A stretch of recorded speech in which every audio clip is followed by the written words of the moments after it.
Congressman Roemer. Thank you, Mr. Chairman. I'm interested, Mr. Soliday, you straight shooting with us. You don't work at United anymore, and hopefully you can give us a very candid and honest answers as you've been doing here. You have said to our staff that you used to work pretty closely with Irish Flynn, who was before our commission a little bit earlier. And I think you've also said that you frequently talked with the FAA security, sometimes 3 or 4 times a day. I'm interested in what you conveyed back and forth. Did Mr. Flynn tell you about these specific instances? For instance, we have a host of different occasions when there were FAA individuals involved in intelligence briefings that gathered information on specific threats to U.S. carriers, such as the Bajinka plot. We have FAA intelligence individuals that attended a number of meetings throughout 98 and 99 and 2000, where they also picked up this information. And in 2001, what kinds of information did Mr. Flynn pass on to you in these 3 or 4 conversations that you had per day? I certainly did not talk to the Associate Administrator 3 or 4 times a day. Our staff talked to the FAA Principal Security Inspector 3 or 4 times a day. There were issues of interpretation. There were issues of things just in applying the system. You have seen the manuals. Was any of it informational, intelligence-oriented, either general with terrorist threat or specific terrorist threat information, or was this all on implementing? This was implementation. If I were to talk to Associate Administrator Flynn, it would be about, generally, it would be about advanced technologies. He would ask me what our experience was with CTX implementation because he wanted to hear it firsthand. So there was no intelligence exchange ever between the two of you? I can think that's, anytime we say ever, never, that's, rarely. I can think of one instance Hardly ever. in particular that I came into Washington for a briefing,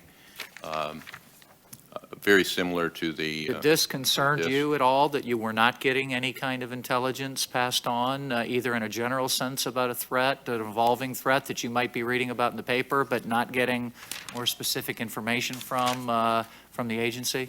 I think things that I'm reading about in the paper, those were being briefed regularly.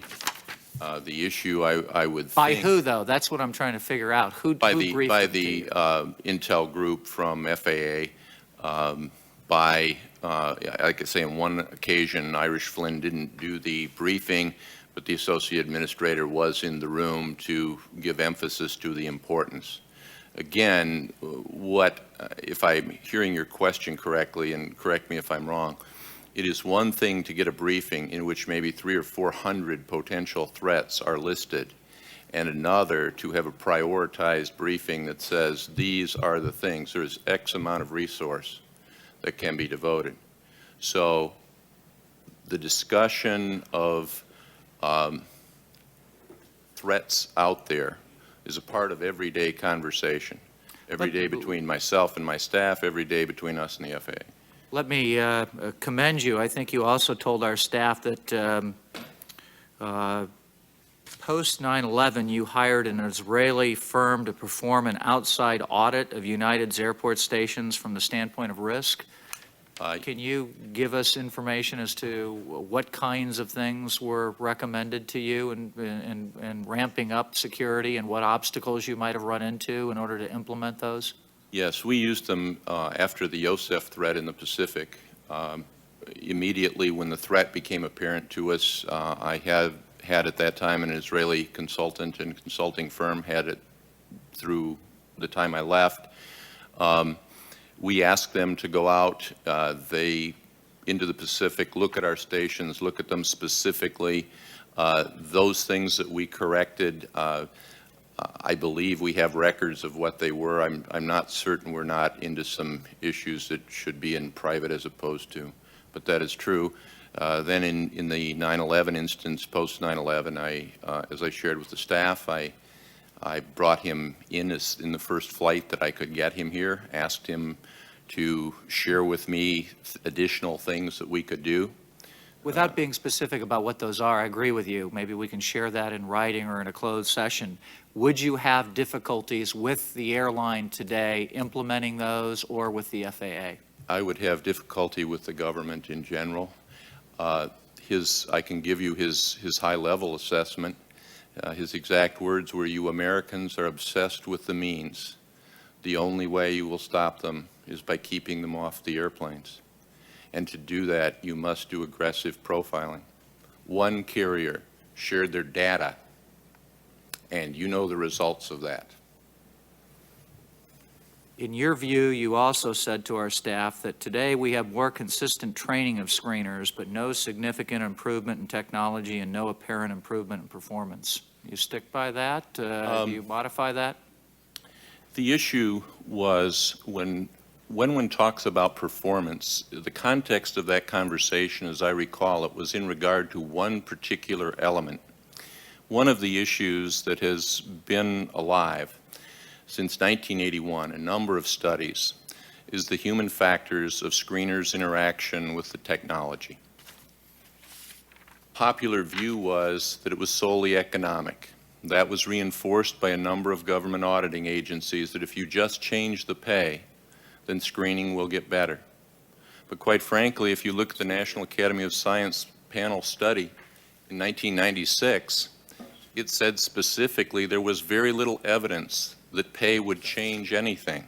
There were significant human factors issues. The FAA applied a number of times for grants to do the kind of human factors studies that we did with pilots, being part of the crew resource management. I know I don't look like I'm old enough to have been part of the beginning, but I was. We spent millions in the government to understand why pilots err. We have just scratched the surface of understanding why screeners fail to detect. I believe Mr. Lehman, or one of the previous people who testified, talked about probability of detection. So when I shared with them that I think that it would be wrong to say that the overall security has not improved. It certainly has. But in certain areas, if you look at the rate of detection, it is not significantly better than before. Now, we've added layers on both sides to take care, just like we do in an airplane. If we know a system has a 10 to the minus 9th probability of failure, then we say that is safe to fly. But if we have a 10 to the minus 7th, I'm required, or the manufacturer is, to build redundancy to get to 10 to the minus 9th. One of the things that Senator Kerry talked about was we've done a number of things that are emotional.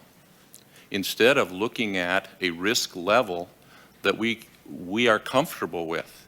And if you look at security in a true risk assessment way, you start looking at the human factors. Why do people fail? It's not because they don't care. It's because there are failure modes in the technology and how the humans interface with that technology that we don't understand. I appreciate your very helpful answers. I know we're running out of time, and I think Senator Kerry has